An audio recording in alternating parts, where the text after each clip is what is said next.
Hello and welcome to Deepa Best Classes. In this video, I am going to explain chapter number 18, No Place for Us, and this is part 2. Chapter के starting में हमने देखा था कि जैत्रिया भाई मुंबई में रहते थे। उसके बाद वो अपने पुराने दिनों को याद करने लग गए जहाँ पर उनका बचपन बीता, वो था खेदी विलेज, और अब वो जा रहे हैं सिंदूरी की तरफ। तो देख लेते हैं कि जो जो चीज़ें ऑफिशियल्स ने बताई थी कि ऐसा ऐसा हम फैसिलिटीज़ देंगे सिंदूरी में, क्या वो सब चीज़ें पॉसिबल हुई या नहीं हुई इस नई जगह में। A new place. It was a summer afternoon. Jaitriya was feeling faint in the hot sun and wind. His feet were burning on the coal tar of the Pakka road. गर्मियों में दोपहर का समय था। कड़कती धूप और गर्म हवा में जैत्रिया को ऐसा फील हो रहा था कि वो बेहोश हो रहा है और उसके पैर कोलतार की जो सड़क होती है उसमें जल रहे थे। कोलतार की जो रोड होती है, आपको पता है कि बहुत अगर ज़्यादा गर्म होता है तो वो भी बहुत ज़्यादा गर्म हो जाता है, उसमें पैर भी नहीं रखे जाते। There was not a single tree to offer some shade. आसपास कोई भी एक पेड़ नहीं था जो कि छाया दे सके. Just a few houses and shops. Jaitriya was on his way home after buying medicines. He had an old tyre on his back. उस पूरे रास्ते में बस कुछ घर और कुछ दुकानें थी। दवाइयां खरीदने के बाद जैत्रिया अपने घर के रास्ते में ही था। उसकी पीठ पर एक पुराना टायर भी था। These days he had to light his stove with just these rubber pieces of old tires. आजकल घर का चूल्हा जलाने के लिए वो ऐसे ही टायर के रबर के टुकड़ों को जलाता था। These caught fire fast and also saved some firewood, but the smoke and smell of burning tire were terrible. वो टायर के रबर पीसेस को इसलिए जलाता था क्योंकि जो ये रबर पीसेस होते हैं ये आग को जल्दी पकड़ लेते हैं, जैसे कि कैरोसिन वगैरह से जल्दी पकड़ लेती है आग, बिल्कुल उसी तरीके से, और इस वजह से लकड़ी भी कम लगती थी। पर टायर जलाने के बाद जो स्मेल और जो स्मोक है वो बहुत ज़्यादा होती है और वो सहन नहीं हो पाती, ऐसी बदबू आती है। इन दिस न्यू सिंदूरी विलेज दे हैड टू पे money for everything, medicine, food, vegetable, firewood and fodder for the animals. ये नई जगह जहाँ पर जैत्रिया चल रहा था ये था सिंदूरी गांव. इस नई जगह में हर एक चीज़ के लिए पैसे लगते थे, चाहे वो दवाई हो, खाना हो, सब्जियां हो या फिर लकड़ी हो, और इवन जो एनिमल्स का जो फूड है उसके लिए भी उनको पैसे लगते थे. They could just not afford to buy kerosene, but from where to get the money for all this? जैसा कि हमने देखा कि जैत्रिया भाई के पास केरोसिन खरीदने के भी पैसे नहीं थे, तो वो इतने सारे खर्चे के लिए कैसे पैसे लाएगा और कहाँ से लाएगा। हमने देखा कि सिंदूरी गांव में उनको बहुत ज़्यादा पैसों की ज़रूरत है और हर एक चीज़ खरीदने के लिए उनको पैसा ही चाहिए। वहीं खेदी में उनको खाना नहीं खरीदना पड़ता था, सब्जियां नहीं खरीदनी पड़ती थी और दवाइयां भी नहीं खरीदनी पड़ती थी क्योंकि जड़ी बूटियां मिल जाती थी, और लकड़ी भी उनको खरीदने की ज़रूरत नहीं पड़ती थी. Thinking of all this, Jaitriya reached home. The roof made of a tin sheet made the house hot like an oven. इन सब चीज़ों के बारे में सोचते सोचते जैत्रिया घर पहुंच गया. यहाँ पर जैत्रिया भाई के घर की जो छत है वो टीन से बनी हुई है, और जो टिन की शीट होती है वो गर्मियों में बहुत ज़्यादा गर्म हो जाती है और ठंडियों में काफ़ी ज़्यादा ठंड रहती है. तो फिलहाल गर्मियों के दिन चल रहे हैं, तो यहाँ पर उसका जो घर है वो अवन की तरह एकदम गर्म हो रहा है. Jaitriya's wife had high fever. His daughter Jimli was rocking her little brother Sidhya to sleep in her lap. जैत्रिया की वाइफ को बहुत तेज बुखार था और उनकी बेटी झिमली अपने छोटे भाई सिद्ध्या को गोद में लेकर उसको हिला हिला के सुला रही थी. After all, there was no other older person with them. Jaitriya's parents had been so sad about leaving Khedi that they had died before he moved here. झिमली अपने भाई को इसलिए सुला रही थी क्योंकि घर में और कोई भी बड़ा नहीं था. जैत्रिया के पेरेंट्स जब खेदी में रहते थे, वहीं पर जब उनको पता चला था कि हमें खेदी छोड़ना पड़ेगा, तो उस चीज की वजह से वो बहुत ज्यादा दुखी थे. इस वजह से वहां से मूव होने से पहले ही उनकी डेथ हो गई थी, इसलिए घर में और कोई भी बड़ा नहीं था. In Sinduri, there were only 8-10 families he could call his own, those from his old village. The whole village had got scattered and people had gone wherever they had been given land. सिंदूरी गांव में सिर्फ 8 से 10 families थी जिनको वो अपना कह सकते थे, और क्योंकि वो उनके पुराने गांव के थे। पूरा का पूरा गांव बिखर सा गया था क्योंकि जिसको जहां जमीन दी गई वो वहीं पे बस गए थे, और सिंदूरी में सिर्फ 8 से 10 फैमिलीज ही रहती थी पुराने गांव की। This was not like the new village Jaitriya had dreamed about. ये बिल्कुल भी उस गांव की जैसा नहीं था जैसा कि जैत्रिया ने अपने सपने में सोचा था। There was electricity, but only for some time in a day, and then the electricity bill had also to be paid. There were taps, but no water. जैसा कि जैत्रिया ने अपने सपने में सोचा था कि सिर्फ एक बटन दबेगा और लाइट जल जाएगी और सिर्फ टैप को टर्न किया और पानी आने लग जाएगा, पर ऐसा कुछ भी नहीं हुआ। यहाँ पर इलेक्ट्रिसिटी तो थी पर वो बहुत ही कम टाइम के लिए एक दिन में रहती थी, और जो इलेक्ट्रिसिटी मिलती थी तो उसके बाद उनको बिल भी पे करना पड़ता था, और यहाँ पर टैप्स तो थे पर उनमें पानी नहीं आता था। In this village Jaitriya got just one room in a tin shed. It had no place to keep the animals.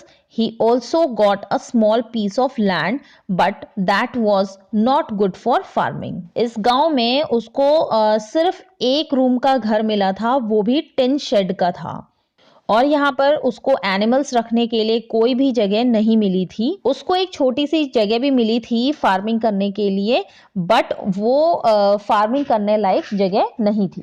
It was full of rocks and stones. Still Jaitriya and his family worked very hard, but they could not grow much on the field and could not make enough money even to buy seeds and fertilizers. वो जगह farming के लिए अच्छी इसलिए नहीं थी क्योंकि उसमें पूरे के पूरे पत्थर भरे हुए थे, वो एक बंजर भूमि थी। फिर भी जैत्रिया और जैत्रिया की फैमिली उसमें बहुत ज्यादा मेहनत करते थे, लेकिन उनको रिजल्ट नहीं मिल पाता था। उस फील्ड्स में इतना कम उगता था कि वो इतना भी पैसा नहीं मिल पाता था कि वो उस फील्ड के लिए दोबारा से बीज या फिर फर्टिलाइजर्स खरीद सकें। In Khedi people did not fall sick often. If someone fell ill there were many people who knew how to treat them with medicines made from plants. खेती में लोग अक्सर बीमार नहीं पड़ते थे, और अगर कोई बीमार हो भी जाता था तो उनको पता था कि इस चीज के लिए कौन सी दवाई देनी है, और वो जो दवाइयाँ थी वो खरीद के नहीं लाते थे, वो प्लांट से ही दवाइयाँ बनाते थे। People felt better after taking those medicines. Here in Sinduri, there was a hospital, but it was difficult to find doctors and there were no medicines. और जो जड़ी बूटियों वाली दवाई हुआ करती थी उससे लोग ठीक भी हो जाते थे। सिंदूरी गांव में जैसे कि बताया गया था कि वहां पर आपको हॉस्पिटल्स मिलेंगे, तो हाँ यहाँ पर हॉस्पिटल्स थे, बट यहाँ पर हॉस्पिटल थे बट उसके अंदर जो डॉक्टर्स थे ना उसको ढूंढना बहुत ही मुश्किल था क्योंकि डॉक्टर्स यहाँ पे थे ही नहीं, और अगर डॉक्टर्स मिल भी गए तो यहाँ पर दवाइयाँ नहीं मिलती थी। There was a school here but the teacher did not care much about the children from Khedi village. अब बात कर लेते हैं स्कूल की फैसिलिटी की। तो स्कूल तो यहाँ पर था, पर यहाँ के जो टीचर्स थे वो खेदी विलेज के आए हुए बच्चों पर कुछ ऐसा ध्यान नहीं देते थे, उनकी कोई केयर नहीं करते थे। These children found it difficult to study in a new language. Teachers उन बच्चों का ध्यान इसलिए नहीं देते थे क्योंकि यहाँ पर जो पढ़ाई होती थी ये उनको दूसरी लैंग्वेज में सिखाई जाती थी, और जो दूसरी लैंग्वेज थी उन बच्चों को नहीं आ पाती थी, वो अपनी लोकल लैंग्वेज को ही जानते थे। द पीपल ऑफ सिंदूरी did not welcome the new commerce from Khedi. They found their language and the way of living strange. They made fun of Khedi people by calling them unwanted guests. Not much of what he had dreamed had come true. सिंदूरी गांव के लोगों ने खेदी से जो लोग आए थे उनका बिल्कुल भी वेलकम नहीं किया क्योंकि उनको वो लोग बहुत अजीब लगते थे, उनका रहना, उनकी बातें करना, वो सब कुछ बहुत अलग लगता था, और खेदी गांव के आए हुए लोगों का वो मजाक उड़ाते थे और उनको अनवांटेड गेस्ट के नाम से बोला जाता था। यहाँ पर जैत्रिया ने क्या सोचा था और क्या हुआ। Some years later Jaitriya stayed for a few years in Sindoori. Jaitriya कुछ साल ही सिंदूरी में रहा। The children were also getting older, और बच्चे भी बड़े हो रहे थे। But Jaitriya's heart was not here in Sindoori, पर जैत्रिया का जो दिल था, जो मन था, वो सिंदूरी में नहीं था। He still missed his old Khedi, आज भी वो अपने पुराने खेदी गांव को याद करता था। But there was no Khedi now, पर अब खेदी गांव था ही नहीं।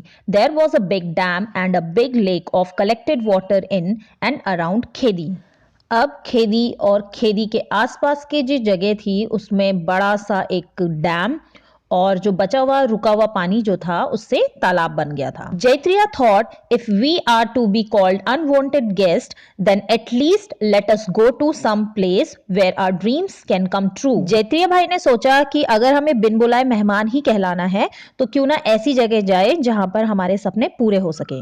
जैत्रिया sold his land and his animals and came to Mumbai. इसलिए जैत्रिया ने अपनी जो जगह थी, एनिमल्स थे, उन सब चीजों को बेचकर वो मुंबई में आ गया। Here he started a new life with his family.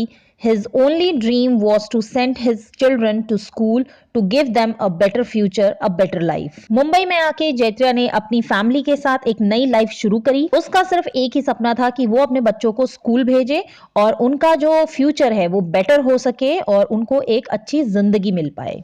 Here too things were not easy, but he hoped that things would get better. यहाँ पर हालात अच्छे नहीं थे, पर उसने सोचा कि धीरे धीरे शायद वो सही हो जाएंगे। Jaitriya started saving money to repair his one-room shack. His relatives would tell him, "Don't waste money on this.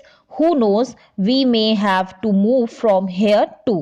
One room shack का मतलब है झोपड़ी, एक कमरे की झोपड़ी। जैत्रिया की एक रूम की जो झोपड़ी थी उसको रिपेयर कराने के लिए उसने पैसे बचाना शुरू किए, पर उसके रिश्तेदारों का कहना था कि इस चीज में पैसे वेस्ट मत करो क्योंकि शायद हो सकता है कि हमें यहाँ से भी जाना पड़ जाए। In Mumbai there is no place to stay for outsiders like us. हम बाहर से आने वालों के लिए मुंबई में रहने की कोई जगह नहीं है। जैत्रिया was scared and worried. He thought, we left Khedi for Sinduri. We then left Sinduri for Mumbai. If we have to move from here to, then where can we go? In this big city, is there not even a small place for my family to stay? Jaitriya ने जब ये सुना तो वो थोड़ा सा डर गया और उसको चिंता भी होने लगी और वो सोचने लगा कि हमने सिंदूरी गांव के लिए खेदी को छोड़ा, उसके बाद मुंबई के लिए सिंदूरी को छोड़ा, यहाँ से भी हटना पड़ेगा तो हम जाएंगे कहाँ? क्या इतने बड़े शहर में मेरे छोटे से परिवार के लिए एक छोटी सी जगह भी नहीं है? किसी भी जगह को छोड़कर जाना, उसके बाद फिर एक नई जगह बसना, ये बहुत बड़ी बात है। इवन आपने देखा होगा कि हमारे पेरेंट्स का अगर ट्रांसफर हो जाता है तो हमें एक जगह से छोड़कर दूसरी जगह जाना है तो भी हमें बहुत ज़्यादा प्रॉब्लम्स होती हैं आने जाने में, सामान को ले जाने में, खुद को वहाँ पर अपने आप को एडजस्ट करने में और नई जॉब ढूंढने में। अगर ट्रांसफर का मामला है तो फिर तो जॉब नहीं ढूंढनी है, बट अगर आपको कोई दूसरी जगह में आप वैसे ही जा रहे हैं, कहीं और जा रहे हैं, तो फिर आपको एक नई जॉब भी ढूंढनी पड़ती है। तो ये बहुत ही बड़ी बात है और इस चीज को हैंडल करना बहुत ही मुश्किल है। आपको क्या लगता है कि जो डैम्स हैं, ब्रिजेस, हाईवेज और जो फैक्ट्री है, ये प्रमोशन के नाम पे या फिर डेवलपमेंट के नाम पर बनाए जा रहे हैं और ये बड़े बड़े प्रोजेक्ट्स को सरकार दिखा रही है और नए नए सपने दिखा रही है लोगों को, और ये कहा जा रहा है कि ये आपके बेनिफिट के लिए हैं। क्या आपको लगता है कि सच में ये सब चीजें हमारी बेनिफिट के लिए हैं? क्या ये सब जैत्रिया भाई की बेनिफिट के लिए थे? इस आंसर को आप कमेंट सेक्शन में जरूर लिखें। नेक्स्ट वीडियो में चैप्टर नंबर 19 पढ़ने वाले हैं, a seed tales a farmer story. उसमें भी इसी तरीके की डेवलपमेंट के बारे में बात की जाएगी और ये दोनों ही चैप्टर एक दूसरे से रिलेटेड हैं।